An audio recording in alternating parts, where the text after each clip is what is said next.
Me mandaram aqui um corte do Alexandre Matos falando sobre a saída dele do Vasco. Já tô revoltado. Eu nem assisti. Eles estão falando isso porque o Vascaíno hoje tá muito feliz com o trabalho do Paiva, né? Tirou o time ali de baixo e tudo mais. Porque quando a gente... Eu tava até falando pros meninos fora do ar. Quando a gente faz a arte, anuncia Alexandre Matos no Charla. Aí você olha já nos comentários, o cruzeirense, pô, isso é lenda, isso é palmeirense, putz, esse aí, ó, refez o nosso time se não fosse o Matos, tá ligado? O pessoal da América. E o Vascaíno tá com essa...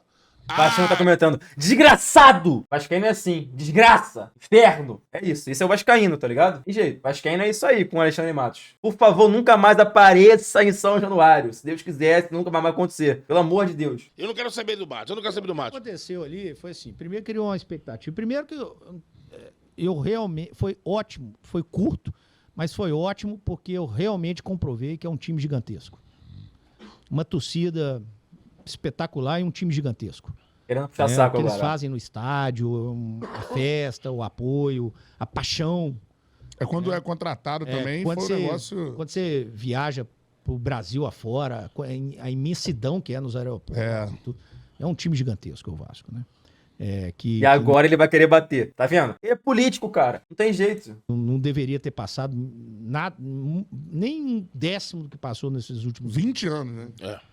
O que aconteceu no Vasco, eu fiquei lá tremendo, eu não consegui trabalhar. Não da maneira que eu fui comunicado que seria, porque senão eu não teria nem ido. A verdade é essa. Nunca falei disso e não estou tirando o meu da reta, não é isso não. Mas muito das coisas que foram feitas lá, não tinha uma aprovação minha. Era um debate falar, olha, esse caminho eu não teria. Mas eu não era o chefe, então o chefe falava, mas é isso que a gente quer, tudo bem. Isso acontece, sempre aconteceu. Quantas vezes eu já virei no presidente do Palmeiras lá atrás e falo, olha, eu acho que esse caminho não tá certo, mas estamos juntos. Certo? Tô junto.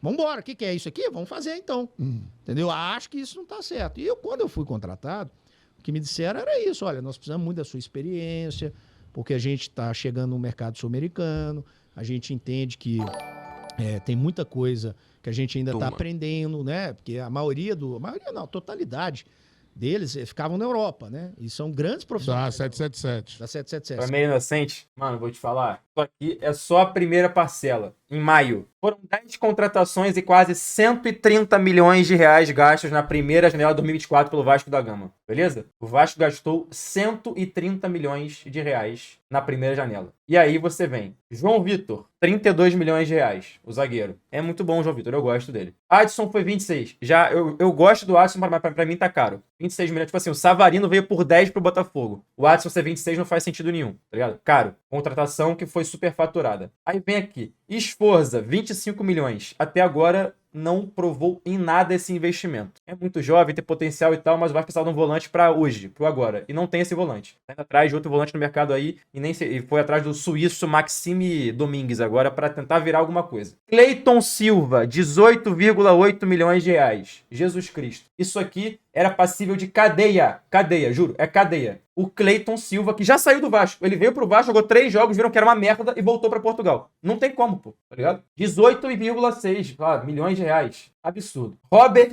Rojas, 3,2 milhões, um empréstimo dele, do River Plate. Jogador horroroso, que custa pro Vasco mensalmente quase na casa dos 600 mil reais por mês. 600. Robert Rojas, um zagueiro péssimo, patético. O Vasco gastou 3,2 milhões no empréstimo dele e ele tem um salário de 600 mil por mês. Loucura. Aí você vem aqui. Pablo Galdamés, 1,3 milhões foi a contratação, mais um salário que também beira na casa dos 600 mil reais por mês. Impressionante, impressionante. David, o DVD, que veio por empréstimo, porém, o Vasco vai ter que gastar obrigatoriamente 15 milhões de reais, ou um pouco mais pela cotação atual, por conta do número de partidas que ele disputou esse ano. Ou seja, o DVD vai custar 16 ponto alguma coisa de milhões de reais pro Vasco. Acho que é isso. 15 ou 16 milhões de reais pro Vasco. DVD. Ele já jogou aí mais de 60% da temporada, então tá bom? Mano, não tá bom, desculpa. Vocês têm que separar um desempenho satisfatório na medida do possível, que é o que a gente tem hoje no DVD, de um jogador que vale 16 milhões de reais. Desculpa, tem que separar. Não dá. Eu até,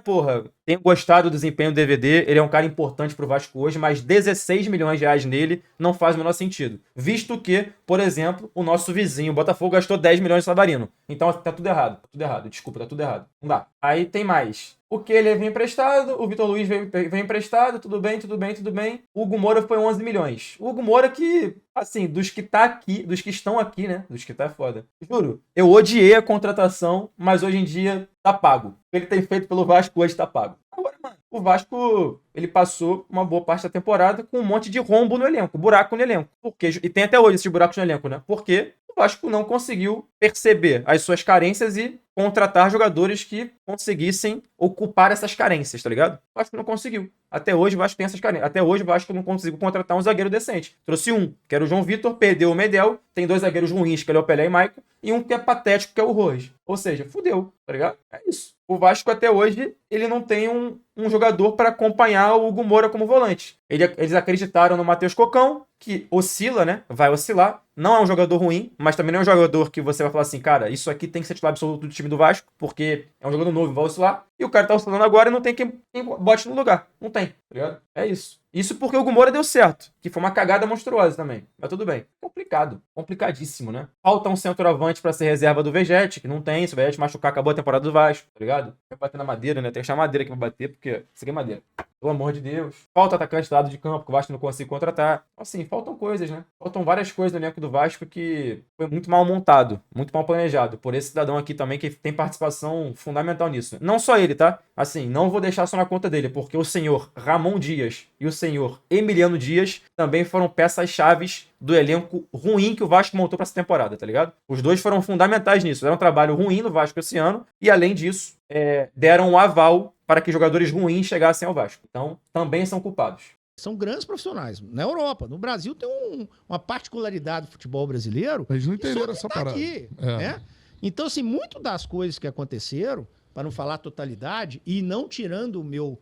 Da época, minha é muito fácil chegar aqui e falar assim, não tem nada, não, eu tava lá, né? Eu tava lá, eu confrontava. Tanto é que minha relação lá durou pouca. E eu sou um cara de longos projetos. É. Pô, fiquei 5 anos no Palmeiras, 7 anos no América, 3 no Cruzeiro. Então, assim, porque não dava essa empatia daquilo que se imagina, daquilo que foi... Não foi o do Payet? O Payet não foi ele que trouxe. O Payet foi o Paulo Brax que trouxe. Paulo Brax, ano passado. Dito na contratação pro dia a dia. Uhum. Então, assim, não consegui nem montar uma equipe de trabalho, né? Ah, não, você pode contratar lá a sua equipe de trabalho. Não, na hora lá não foi bem assim. Não, né? Na hora lá de ideias, de debate, de, esse jogador, aquele jogador, sabe, esse profissional, categoria de base, enfim, uma série de coisas que não foram da maneira que eu entendia, e não sou o dono da verdade, não é? Uhum. Mas eu fui contratado para isso, era minha responsabilidade. Daqui... Então eu não consegui ter essa empatia, engajamento com o torcedor, porque eu não consegui ser eu. Fazer o que você fez de outros clubes, Não consegui ter a liberdade, de novo, não é autonomia total de fazer tudo da minha cabeça, não é isso. Mas tem coisas ali... Mas não é liberdade. E não vou ficar falando aqui porque é coisa interna, mas coisas que eu claramente sabia que não ia de acordo com aquilo que a torcedor... Eu acho que a comunicação ali foi mal feita em todos os sentidos. E quando não tem uma comunicação... Isso foi. E tem de muito tempo já essa comunicação ruim. A comunicação do Vasco é muito ruim, porque assim, desde que o Vasco virou SAF, venderam uma mentira pro torcedor do Vasco, né? Venderam a mentira. Venderam que o Vasco ia montar times que queriam competir na primeira parte da tabela lá com os principais times do Brasil, com uma folha salarial que ia ser foda pra caralho, ia se equiparar a Flamengo, Palmeiras e companhia. Isso não aconteceu, tá ligado? Não aconteceu. Mas venderam isso pro torcedor do Vasco. Venderam muitas vezes. Inclusive venderam esse ano também. No início desse ano, que acabou o sufoco, de agora em diante o Vasco vai ser, fodástico, fantástico. E não foi bem assim que isso aconteceu. O Vasco continuou montando times questionáveis, com o elenco que não estava em pé de igualdade com seus rivais de primeira prateleira do campeonato. E isso aí foi irritando o torcedor. Isso aí ele tá certo. Venderam uma mentira pro torcedor. Várias vezes.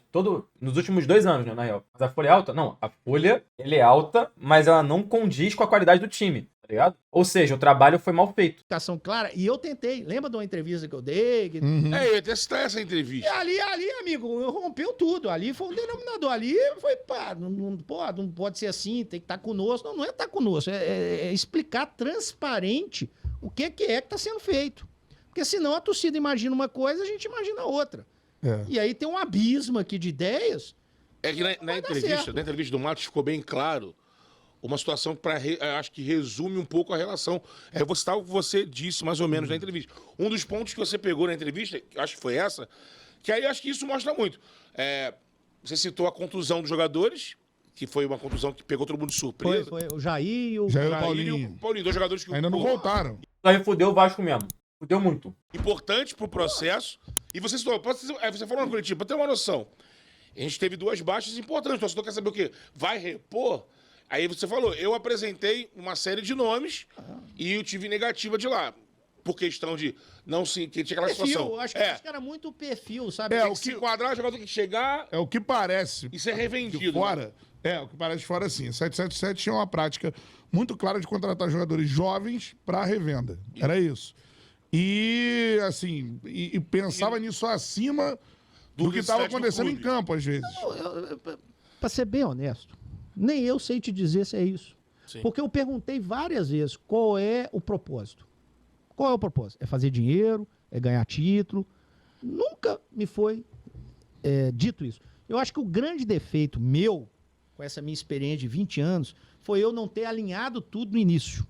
Porque foi tudo muito rápido. Eu estava lá no Atlético, ia viajar um pouquinho naquele fim de ano, né? E já fazendo o do ano. E aí me ligaram, e aí, ok, me passaram um baita de um projeto, um baita do clube. Queria ir pro Rio também, sabe? Nunca tinha trabalhado no Rio. Tinha feito grandes coisas no Atlético, sabe? Tava muito na boa. Foi duro para mim ligar pro presidente Petralha, dizer que eu ia sair. Mas ali foi muito rápido. Eu não conseguia alinhar as coisas como tinha que ser alinhadas. E aí não deu certo, amigo. Não deu certo. E aí você vai no confronto. E aí as Porque você reuniões leva que os eu tinha nomes, era aí o sempre cara, confronto. Era sempre confronto. Pô, mas por que vocês me contrataram? Esse caminho não é esse. Esse caminho não é esse. Quer fazer? Vamos fazer. Tô junto. Mas não vai dar certo. Eu acho que a comunicação foi mal feita, certo? Desde o início. Tinha uma crítica muito grande. Eu nem tava lá. Numa frase famosa. Olha, nunca mais vai jogar sem dinheiro que o Flamengo tem. Alguma coisa assim. Pô, Né? isso é um absurdo, pô. Fiquei muito puto. Porque falaram essa porra, tipo assim, caralho, agora fudeu. O Vascão vai montar um time de igualdade com o Flamengo. Aí veio o Carioca brasileiro, 6-1 Flamengo no Vasco. Cadê a igualdade nessa porra? Filhas da puta. Cadê a igualdade? Fala pra mim. Pô, tomaram no cu, é bizarro, pô. Montaram um time de merda pro Vasco, com dinheiro alto, né? E tem a cara de pau de falar que o torcedor vai ficar tranquilo, que agora não tem mais sufoco. Pô, pelo amor de Deus. Dizia, gente, isso nós precisamos derrubar isso. Porque não é isso que a gente tá pregando aqui no dia a dia. Não, mas isso vai acontecer, mas a longo prazo, daqui 10 anos, tá, mas a torcida do Vasco não suporta isso. Entendeu? Outra coisa que foi muito duro, eu tenho um relacionamento bom com o Pedrinho. E eu dizia pra gente, vamos trazer o cara pra cá. Não, mas não pode. Você falava? Fala aí, vai. Esse embate também do Pedrinho com a 777, caralho. O que aconteceu com o Jair? O Jair, ele rompeu o ligamento do joelho. Mesmo a lesão do Pedro, do Flamengo hoje, o Jair e o Paulinho Paulo tiveram no início do ano, no Carioca. Um depois do outro, tá ligado? Sozinhos se machucaram, os dois. O Jair e o Paulinho Paulo tiveram a mesma lesão do Pedro. O cara ficariam 10 meses fora, tá ligado? Lá no Carioca. Ambos. LCA, isso aí. Na mesma semana. Várias vezes. Não pode, não sei o quê. Mas vamos trazer o cara pra cá. O cara pode nos ajudar. Não, mas não pode. E aí eu sou funcionário, amigo. Aí não é comigo esse negócio. Entende? Aí eu tenho que respeitar e obedecer, né? Não é isso? Então tá. Sim. Não vou ter relação. Não é que eu não vou ter relação. Mas não vou. Pedrinho, o que você acha desse jogador aqui? Vão fazer, não vão fazer? Sabe? Por quê? Porque naquele momento a gente precisava trazer um pouquinho dessa paixão vascaína lá pra dentro. Tava muito frio aquilo ali. Vasco no Vasco, né? Tava muito frio.